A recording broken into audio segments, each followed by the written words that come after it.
آرتروز زانو شایع ترین آرتروز در بدنمون، آرزه‌ای که میتونه هم برامون درد، کاهش دامنه حرکتی و اگر این مریضی و این آرزه پیشروی کنه باعث بشه که خیلی از کارهای زندگیمون رو نتونیم انجام بدیم و این باعث کاهش شدید کیفیت زندگیمون میشه.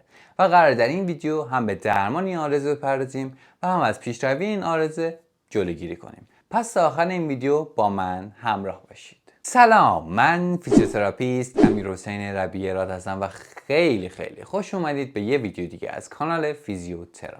در این ویدیو قرار کامل ترین برنامه تمرینی برای درمان آرتروز زانو رو ببینید. پس با حوصله و انگیزه تا آخر این ویدیو با من همراه باشید، سعی کنید حرکات رو کامل یاد بگیرید و هر جا هم سوال داشتید میتونید توی کامنت ها از من بپرسید. فقط قبل از اینکه بریم سراغ حرکات ورزشی، یک سری نکات هست که شما باید بهش دقت کنید. ببینید مفاصل پا مثل لگن، زانو و مچ پا مفاصلی هستن که کل وزن بدن روی این مفاصله و باعث میشه که فشار زیاد به این مفاصل بیاد.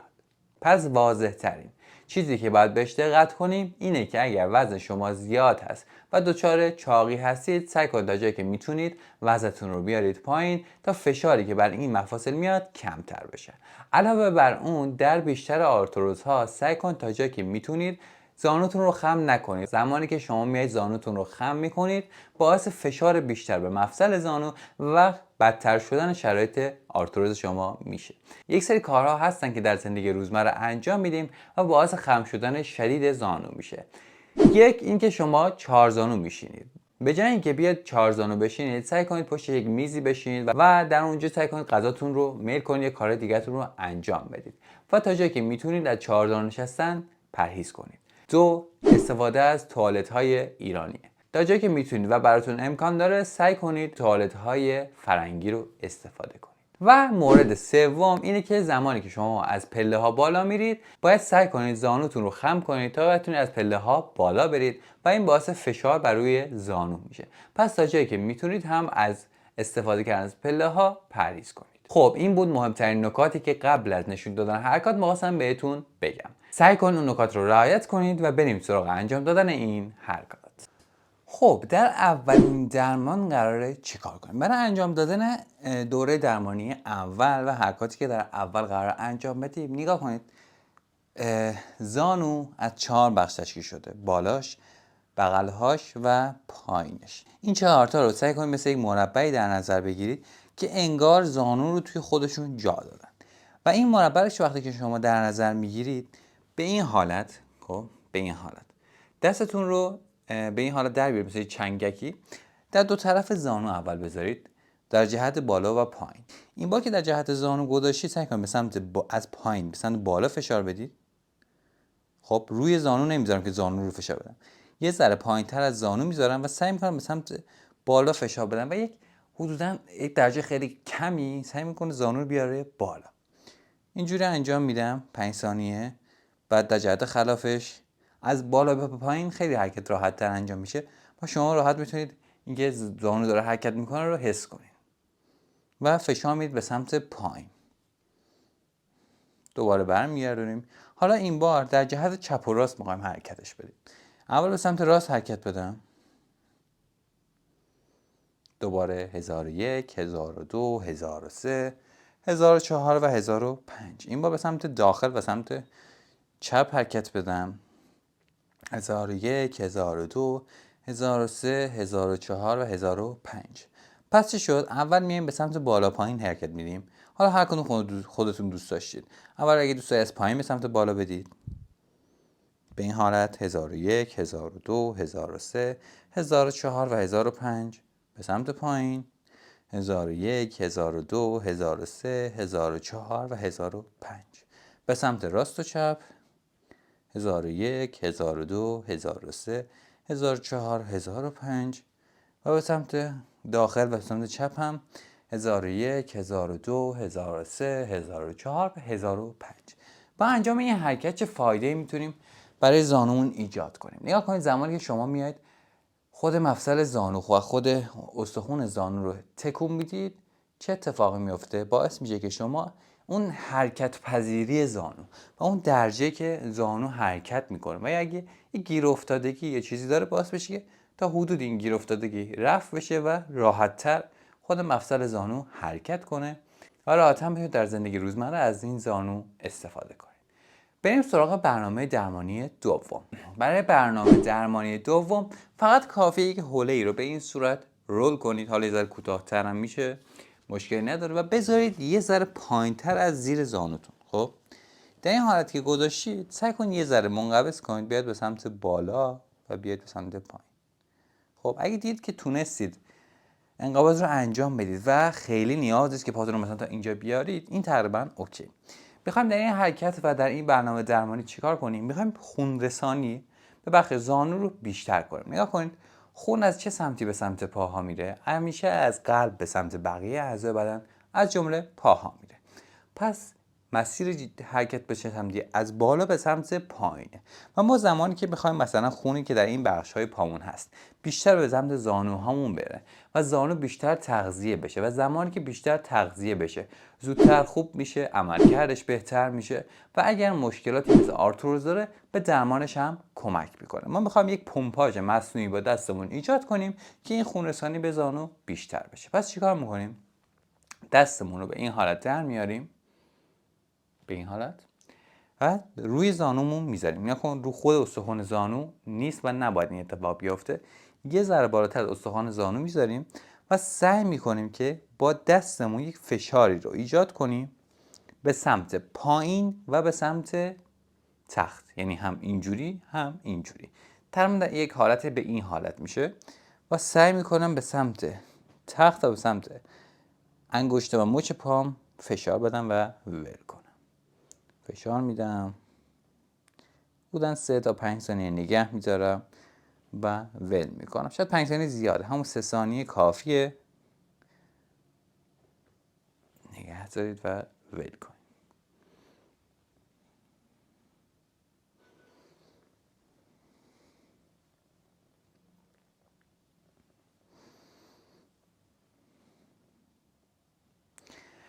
سعی کنید حرکت رو تکرار کنید، باعث پمپاژ خون از بخش پاها به سمت زانو میشه.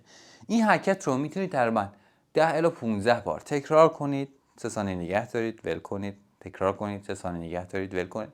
15 تکرار انجام بدید. یعنی 15 تاش با کل وقتی که شما حرکت دستتون رو انجام بدید شاید 1 دقیقه وقتتون رو نمیبره و در 3 ست سعی کنید این رو انجام بدید. برای هر دو پا، اگه هر دو توی آرتروز زانو هستید، اگر هم که نیستید هم و یا اینکه خیلی خفیف هستن سمت دیگه، سعی کنید مثلا این اگه 15 تکرار انجام میدید این پاتون رو 5 تکرار یا نهایتا 10 تکرار انجام بدید و تمرکز بیشترتون روی پایی باشه که درد دارید و دچار آرتروز هستید.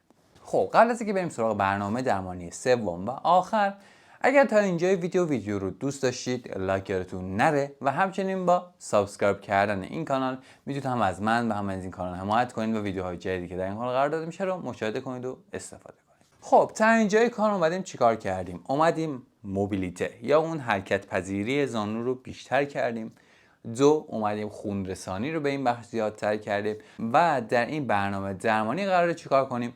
قراره بیایم ماهیچه‌های اطراف زانو رو تقویت کنیم.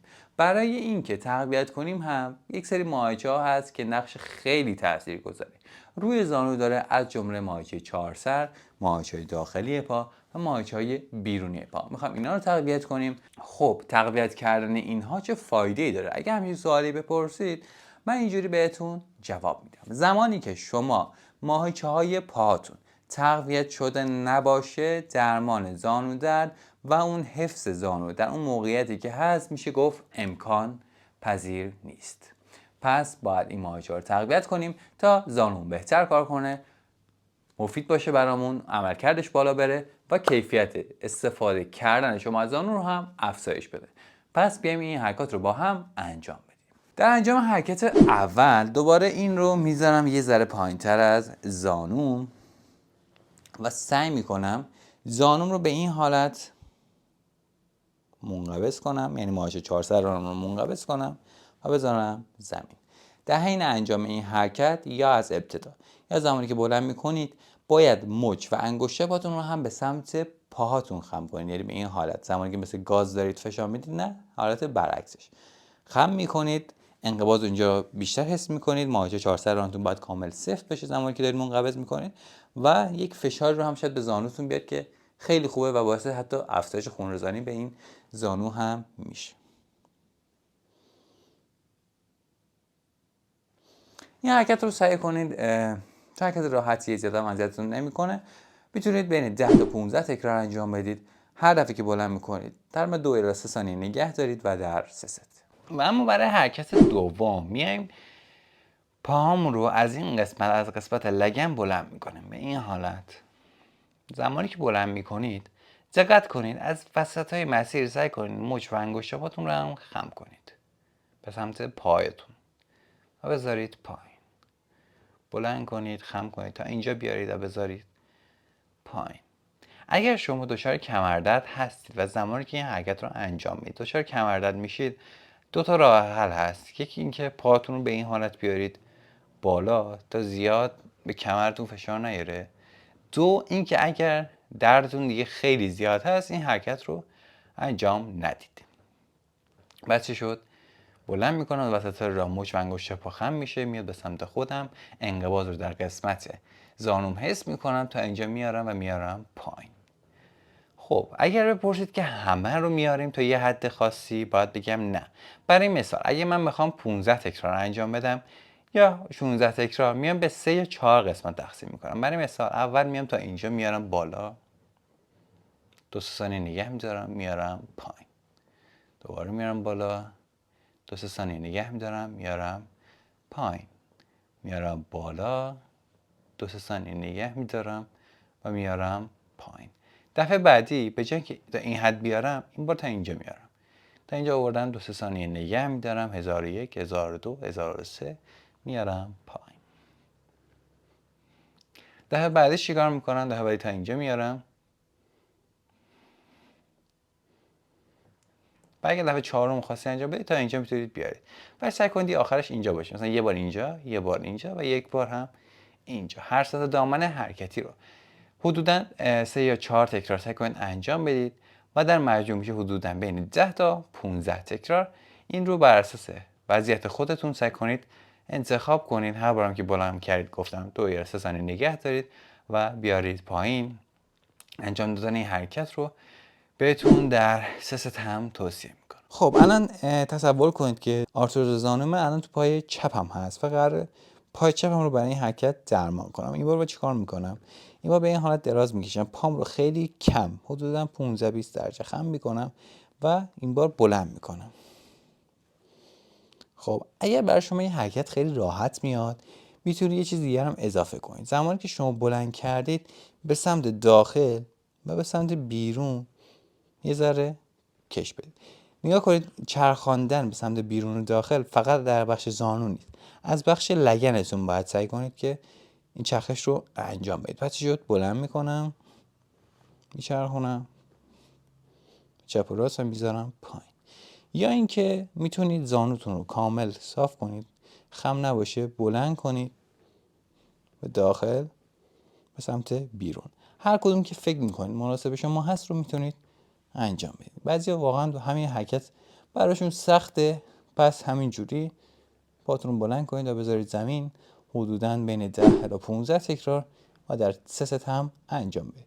اما اگر میگید که این حرکت خیلی برای من راحته، میتونید بلند کنید در این همین حالت بچرخونید و بذارید زمین. و حرکت چهارم آخر ما به چه صورته؟ نگاه کنید این بار برای زانوی راستم انجام میدم. انگار فکر کنید که زانوی راستتون دچار آرتروز شده، همونطور که در حرکت اول و دوم برای زانوی راست بهتون نشون دادم. این بار میام زانویی که پایینی هست رو کامل صاف نگه میدارم، اونی که بالا هست که پای چپم هست رو و سالم هست رو میذارم بالاتر و یه ذرم خم میکنم. این بار سعی میکنم پایی که پایین هست رو به این حالت بلند کنم. 3 ثانیه نگه میدارم و میذارم پایین، بلند میکنم، 3 ثانیه نگه میدارم و میذارم پایین.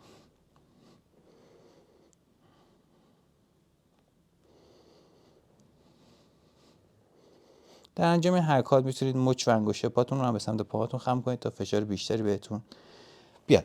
این حرکت چیکار میکنه؟ میاد ماهیچه داخلی پا رو تقویت میکنه. ماهیچه‌های داخلی پا یکی از مهمترین نگهدارنده های زانو هست و شاید حتی بگیم بعد از کوادریسپس یعنی ماهیچه 4 سر مهمترین ماهیچه برای نگهداری زانو در جا و مکان درست خودش هست.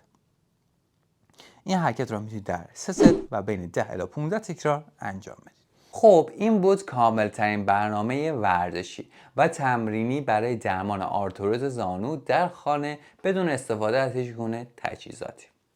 همچنین ما ویدیوهای مرتبط زیادی در مورد درمان زانو درد ساختیم که حتما بدون توصیه میکنم برای درمان بهتر، سریعتر و با کیفیت‌تر حتما اون ویدیوها رو هم ببینید، چون در اون ویدیوها حرکات و نکات مختلفی بررسی شده که مطمئنم حتما براتون فایده داره. مرسی که همراهی میکنید. روزتون بخیر.